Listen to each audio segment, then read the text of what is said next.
Hello again, 8th grade artists. So as you can see, I have my Warheads candy enlargement example. I have not yet finished my background space, but in the interest of time, I wanted to go ahead and show you all how to do the fade or the transition from that reddish orange down into the yellow that is on the 2 here, because a lot of your candy enlargements do involve some type of color transition. So I'm going to zoom in here so that you guys can see the 2 really clearly. And then I'm going to just turn my page, slide this up. Because remember, you do want to turn the page to whatever direction you feel is going to help you the most. And then for this 2, I've got red, orange, I've got orange, and I've got yellow. I could definitely have some white at that bottom section, but it is not necessary. So the first thing I'm going to do is use my red, orange, and I'm going to go up to the top of that 2. And I'm going to start very similarly to how we started with the green section, going across quickly to keep my pencil lines from showing. And then you'll notice that as I move down, I'm pressing less and less, putting less pressure on the paper so that the color gets lighter, just because there is less pigment on that paper.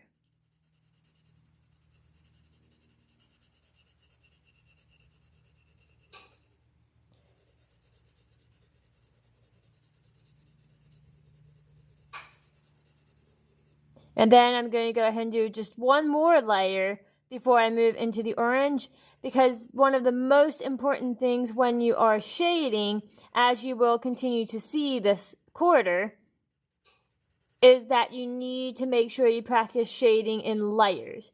You're not just going to all of a sudden jump into the darkest value of any color on any shading project. You're going to build that value up in layers so that it stays smooth and so that you can make it accurate.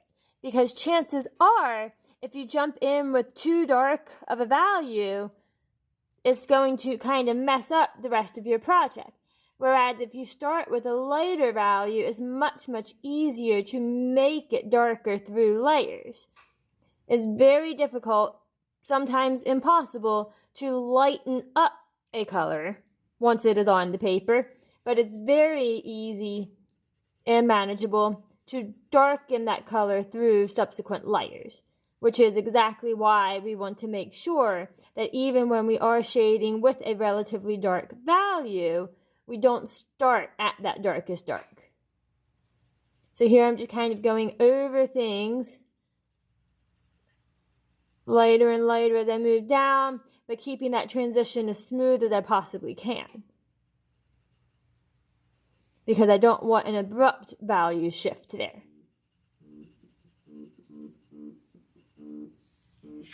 Then I am just going to go ahead and grab my second color, which is going to be my orange here.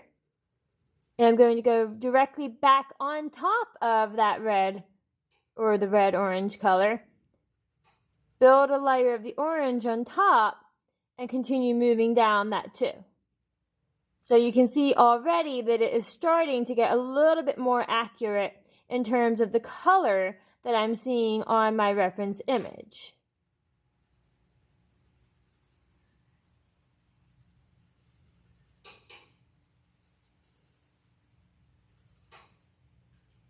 So still pressing down a little bit less as I move down, but not pressing down quite as much less as I was with my reddish color, because now this is supposed to actually be orange once I get toward the middle of the 2 here.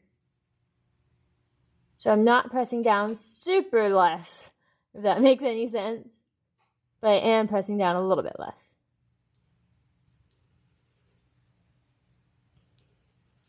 Once again, trying to keep my color as smooth as I can, but also keep that transition from the darker color into the lighter color as smooth as I can as well.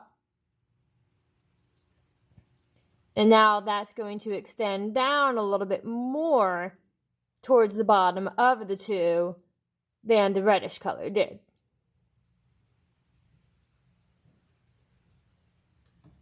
Now most of the bottom of my 2 is pretty much yellow, So I'm going to go ahead and get it quite light, non-existent almost, as I move into the bottom portion of that 2. So that might be sort of what my 2 looks like at this point.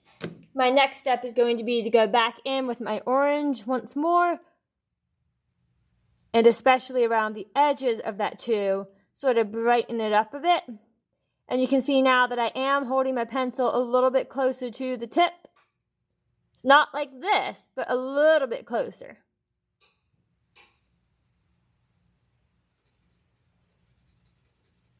But I'm still making sure that I don't add any pencil lines that I don't want. And I'm not pressing down my hardest or anything at this point, because I will be putting a little bit of yellow on top of this part so that I get sort of a very yellowy orange toward the bottom of this section, because from here into here is a very yellowy orange. So I want to make sure I leave some paper, some tooth of the paper there to absorb some of that yellow. Now as I move up to the top of the 2, I am going to press pretty hard, because now I want that to be very deep orange up there.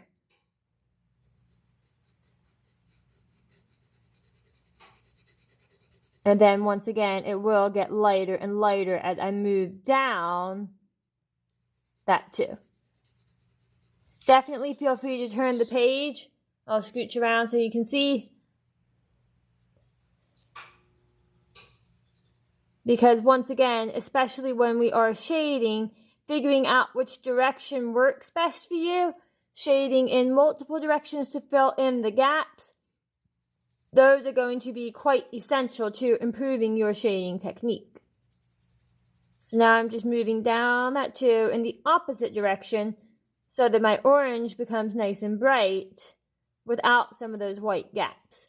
You'll also see that as I do that, the orange color does extend down the 2 a little bit more.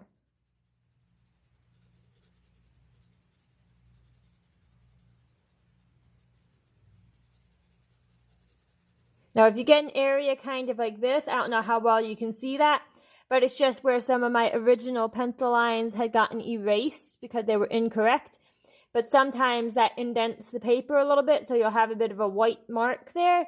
If that happens, just try to ignore it. I know it's frustrating, but it will not be very obvious or very visible once the whole project is complete.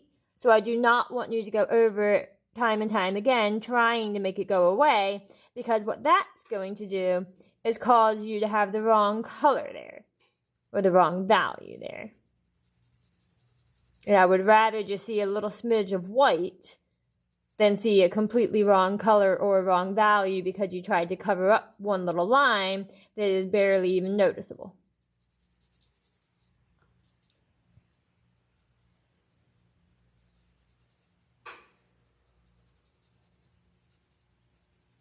So there, at this point, I am ready to go ahead and go in with my yellow.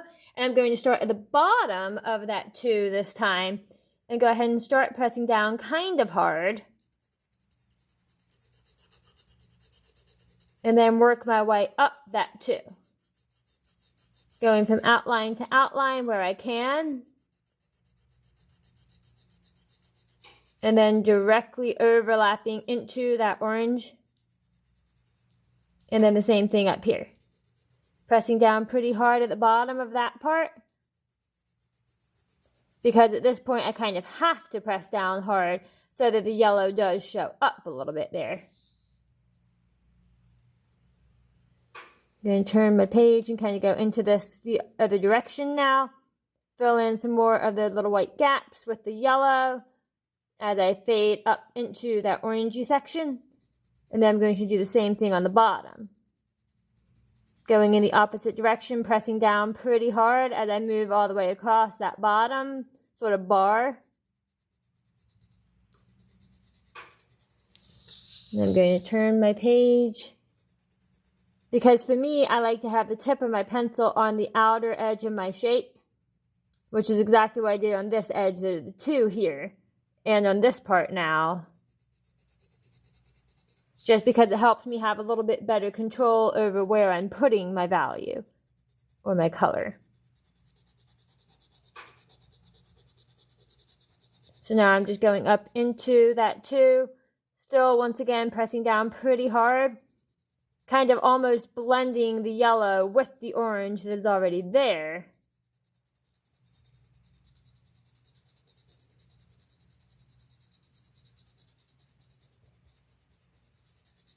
Now, one thing about this, kind of like when we were working on the green, how I would go back and forth between the 2 different shades of green, I can absolutely add a little more orange on top of this if I feel like I made it too yellow at any point. True shading, especially blending multiple colors, is going to involve a lot of overlapping and going back and forth between colors to make it as accurate as you can.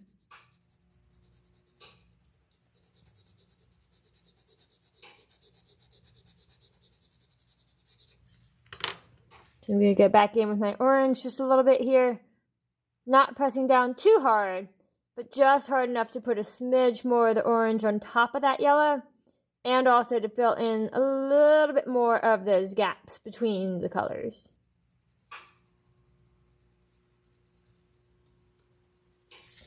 So that might be sort of an example of how to do the 2. So now if I zoom out, you can see that I've got my Warheads logo once again. I have not completely finished with my background, but that would be your first step, and then you would start working your way up. Now, since the 2 had nothing else on top of it, that is why I went ahead and did that one a bit early, even though ideally I would finish all of the green around it first, and then move into the white section up here, and then into his little face, and then the words on his hair or the cloud or whatever that is. So one thing to make sure that you pay attention to is when you are looking at your reference image, you really want to make sure that you look for the colors that are there. For instance, if I look at his face, a lot of people might just use only one color on there. But if I zoom in, you can see that there's a lot of red up here towards the top of his face, and then it gets pretty white and peachy. But then down here on this cheek, there's a bit more of a darker value. And within this white space, there are some gray areas.